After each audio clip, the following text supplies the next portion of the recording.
Oke, assalamualaikum warahmatullahi wabarakatuh. Bersama saya Angga Nur Rahman. Kali ini kita akan membahas kajian UTS semester ganjil 2025, mata kuliah kalkulus integral. Oke, langsung saja.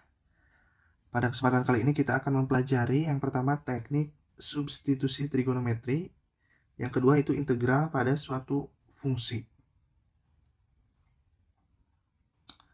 Oke, langsung saja kita mulai ya. Di sini tersedia dua soal. Soal yang pertama seperti ini, selesaikan bentuk integral ini. Dan soal yang kedua merupakan soal dibilang soal cerita, tapi kayaknya nggak ada ceritanya gitu ya. Jadi intinya soalnya seperti inilah ya. Oke, langsung saja kita bahas soal yang pertama terlebih dahulu.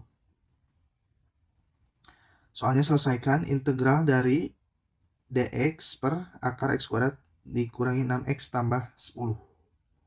Oke, jadi soalnya itu adalah integral dari dx per akar x kuadrat dikurangi 6x ditambah 10.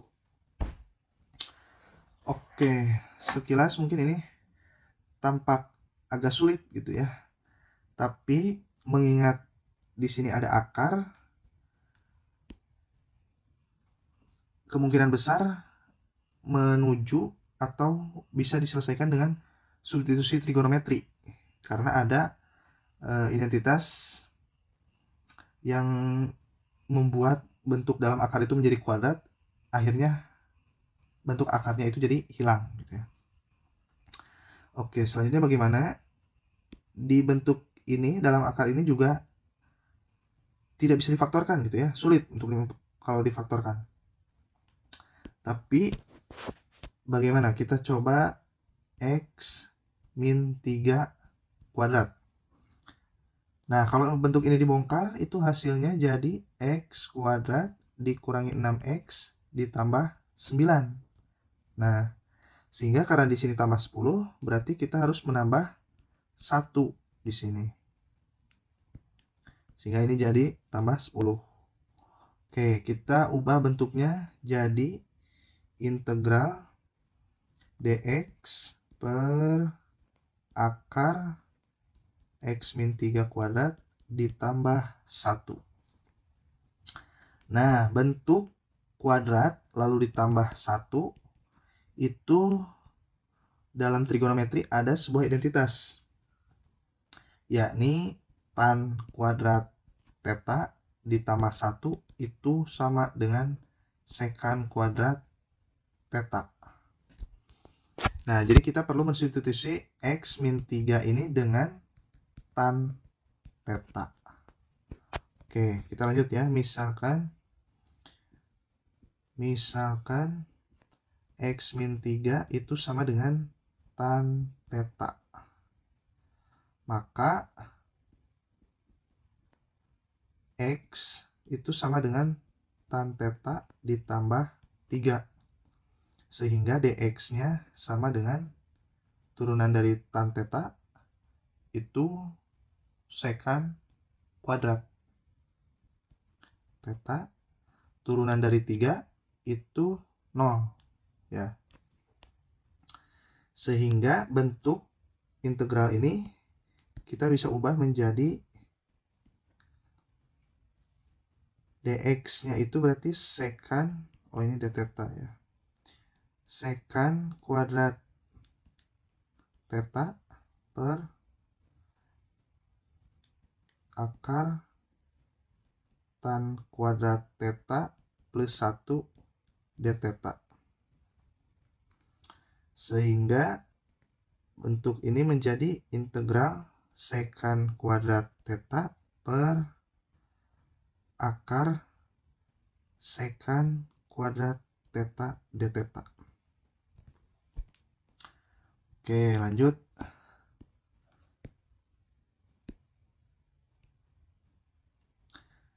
Sehingga bentuk integralnya menjadi integral sekan kuadrat theta per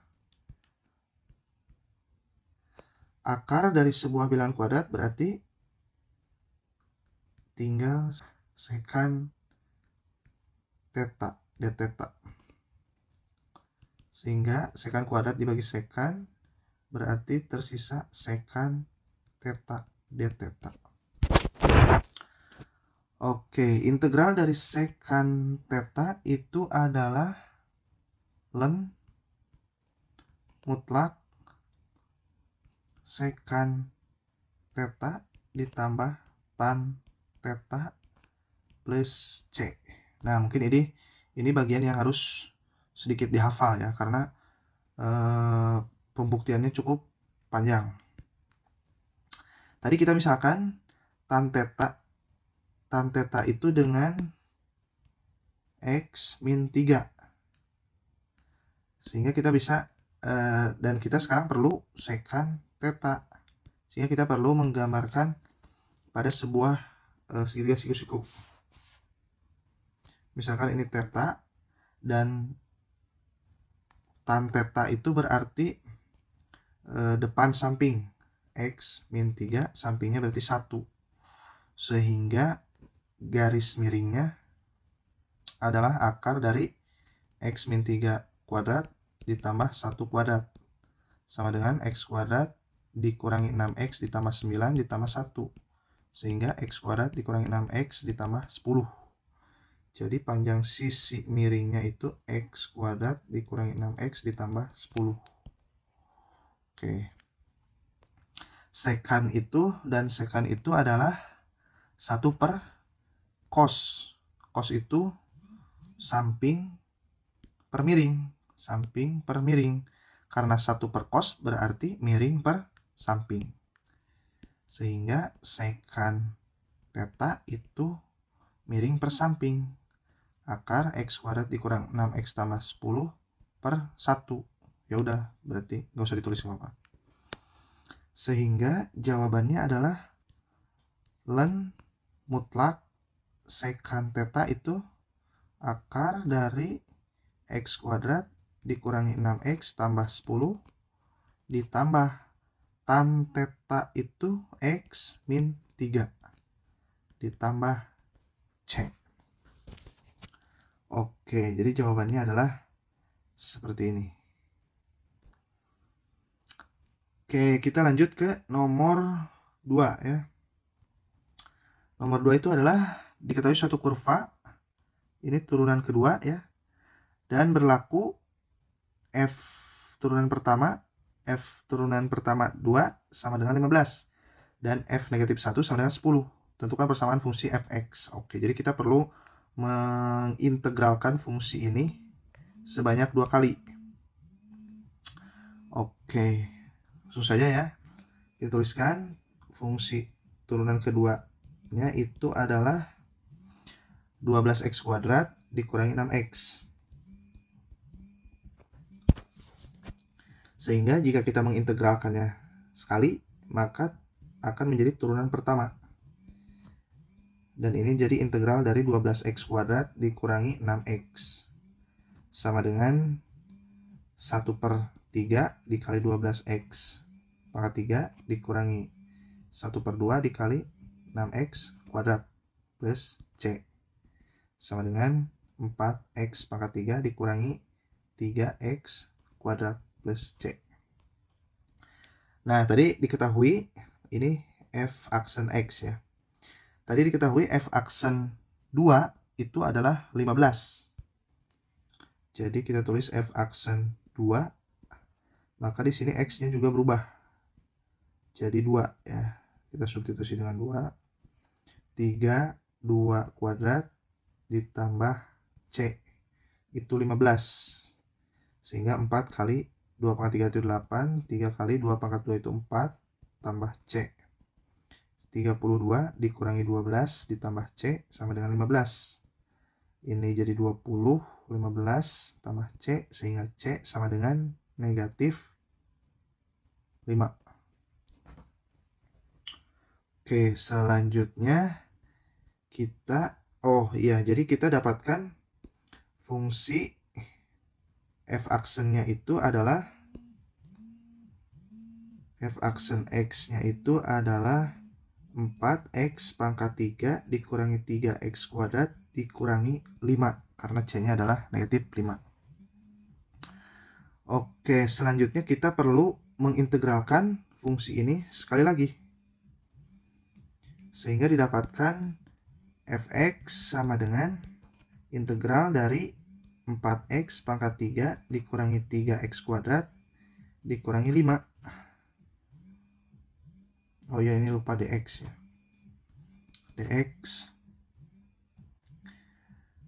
Sehingga didapat 1/4 dikali 4x pangkat 4 dikurangi 1/3 dikali 3x pangkat 3 dikurangi 5x ya, ini plus c.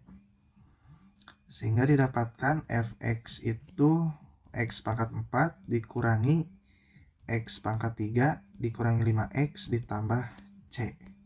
Dan tadi diketahui bahwa f negatif 1 itu sama dengan 10. Kita substitusi x dengan negatif 1. Maka jadi seperti ini.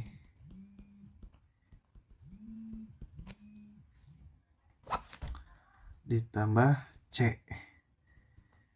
Ini 10 ya. Negatif 1 pangkat 4 itu 1. Negatif 1 pangkat 3 itu negatif 1.